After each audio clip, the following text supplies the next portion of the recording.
আলহামদুলিল্লাহ। প্রিয় দেশবাসী, প্রতিদিনের ন্যায় আপনাদেরকে সঙ্গ দিচ্ছি আমি রাশেদ গাজী। আজকেও প্রতিদিনের মতোই আমি যেই বাংলাদেশের প্রেক্ষাপট নিয়ে আলোচনা করব সেগুলি যাই বলি। প্রথমে আমি যে বিষয়টা নিয়ে আলোচনা করতে যাচ্ছি সেটা হচ্ছে যে আওয়ামী লীগের ভাইদেরকে আমি বলি, আমি এই যে আপনাদের জন্য কন্টেন্টগুলি তৈরি করি, দেশের এই যে উন্নয়ন প্রচারণা কার্যক্রমগুলি চালাই, আমাকে অনেকেই হুমকি থ্রেট দিয়েছে। আমি তো আপনাদের কারো কাছে কিছু বলতে যাইনি, বলতে পারিনি, কার কাছে বলবো? সেগুলো নিজেই হজম করতেছি। কতবার আমার মনিটাইজেশন এসেছে, আর যেটা আসে সেটাও কিন্তু চলে গেছে। বারবার মনিটাইজেশন এসে চলে যায়, ওরা যে রিপোর্ট মারে। ইউটিউবও একই অবস্থা, একটা আইডি অলরেডি ব্লক হয়ে গেছে। তো এই যে এই পরিস্থিতি হচ্ছে, আমি আসলে খুব কষ্ট করেই চলার চেষ্টা করি। যদি আমি যেখানে আছি আলহামদুলিল্লাহ অনেকটা মোটামুটি নিরাপদ এবং ভালো আছি, কিন্তু অনেকে আমাকে নিয়ে অপপ্রচার চালাচ্ছেন। এই অপপ্রচার আসলে ঠিক না। জন্য বলতেছি যে আমি এত প্রতিকূলতার মাঝেও ভিডিওগুলি তৈরি করে যাচ্ছি। আমার বিরুদ্ধে যে প্রচারণা চালাচ্ছে দেশে বিদেশে, আসলে এগুলি অপপ্রচার আর কি। তো এগুলির জবাব আমি কাউকে দেই না।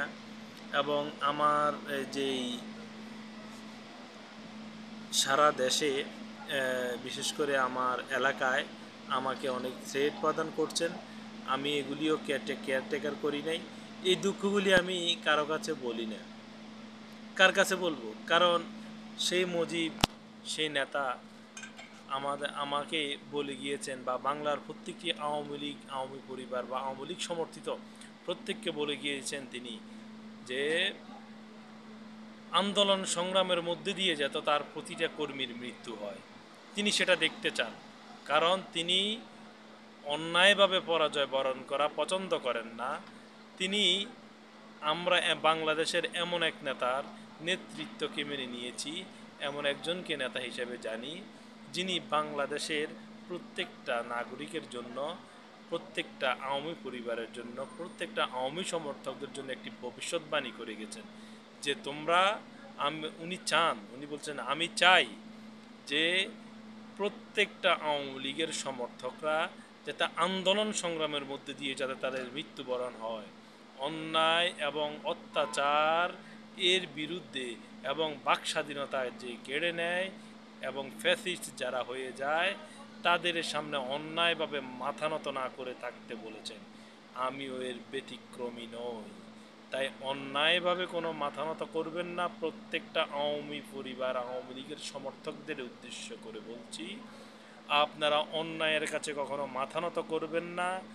আপনারা যেই বর্তমানে ফ্যাসিস্ট বাহিনী চলতেছে, মব বাহিনী চলতেছে, তাদের কাছে কখনো মাথা নত করবেন না। আন্দোলন সংগ্রামের মধ্য দিয়ে যাতে আমাদের মৃত্যুবরণ হয়, আমরা সেটাকে একজন বীর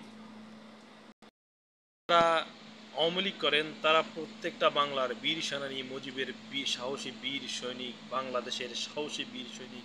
আর একজন বীর সৈনিক কখনো অন্যায়ের কাছে মাথা নত করে না, যতই সমস্যা হোক তা মোকাবেলার সামর্থ্য রাখে।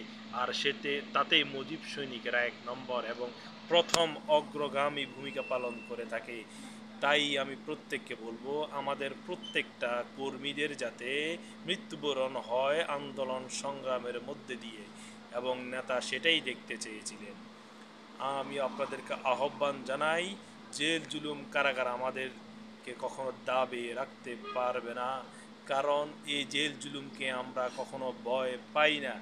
আমরা জেল জুলুম আমাদের অতীতে হয়েছে, আমাদের অতীতে পূর্বপুরুষদেরকে হত্যা করা হয়েছে, তাদের পিতামাতাদেরকে হত্যা করা হয়েছে, এতেও তারা আমাদের পূর্বপুরুষের যারা আওয়ামী লীগ করে তাদেরকে দমাতে পারেনি। তাই বাংলার মানুষের সুখ শান্তির জন্য আমাদেরকে রুখে দাঁড়াতে হবে। কারণ যেমন করে রুখে দাঁড়িয়েছি আমরা 1971-এ, এর পূর্বে দাঁড়িয়েছি 1947-এ, এরপর দাঁড়িয়েছি আমরা 1952-তে ভাষা আন্দোলনে। তাই আমি প্রত্যেকটা মুজিব সৈনিককে বলবো, জেল জুলুম এবং নির্যাতনকে আপনারা কখনো প্রশ্রয় দিবেন না। আপনারা রুখে দাঁড়ান, মুজিবের সাহসী সৈনিকেরা যদি ঐক্যবদ্ধ হয়ে যেভাবে এখনও আছে, এই প্রক্রিয়া যদি মাঠে নামে, জয় আমাদের নিশ্চিত ইনশাআল্লাহ। আমি আমার আজকের আলোচনা এই পর্যন্তই শেষ করলাম। আমার দুঃখ কষ্টগুলি আমি আপনাদের কারো কাছে বললাম না, তাই আপনারাও দুঃখ কষ্টগুলি না বলে ঝাঁপিয়ে পড়ুন রাজপথে। ধন্যবাদ সবাইকে। আসসালামু আলাইকুম।